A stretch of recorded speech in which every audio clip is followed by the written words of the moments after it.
Alors, bienvenue dans cette autre vidéo sur le business en ligne. Dans cette vidéo, je vais vous donner des exemples de business en ligne que vous pouvez lancer, n'est-ce pas, dès que vous arrivez au Canada. Et ça, je vais vous faire une anecdote. Moi, j'ai commencé à gagner de l'argent sur Internet quand j'étais encore étudiant.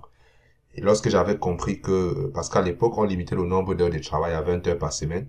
Et lorsque j'avais compris que euh, lorsque tu travailles pour un employeur, ton nombre d'heures est compté, mais si tu as un business en ligne, le revenu que tu gagnes n'est pas lié à ton nombre d'heures, tout simplement.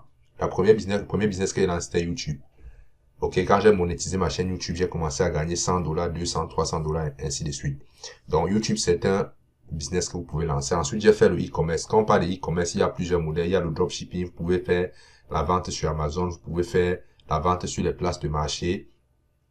Ok, ça c'est aussi quelque chose d'intéressant que vous pouvez faire comme e-commerce. C'est une activité que vous pouvez faire à partir de la maison, à temps partiel, lorsque vous terminez votre travail. Tout ça, vous pouvez faire après votre boulot. Ça demande du temps, ça demande du travail, ce n'est pas facile.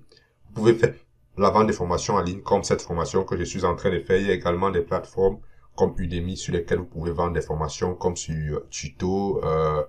Il y a beaucoup de plateformes sur lesquelles vous pouvez vendre des formations. Vous pouvez créer un blog, c'est un site internet sur lequel vous parlez d'un sujet. Vous pouvez créer un site internet sur la création de business, un site internet sur, par exemple, comment soigner le cancer, et ainsi de suite. Tous les sujets, vous pouvez créer un site internet et gagner l'argent à partir de ça.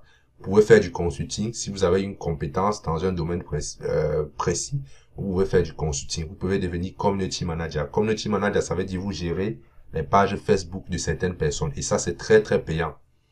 Il y a également le travail d'assistant virtuel. Assistant virtuel, ça veut simplement dire quoi?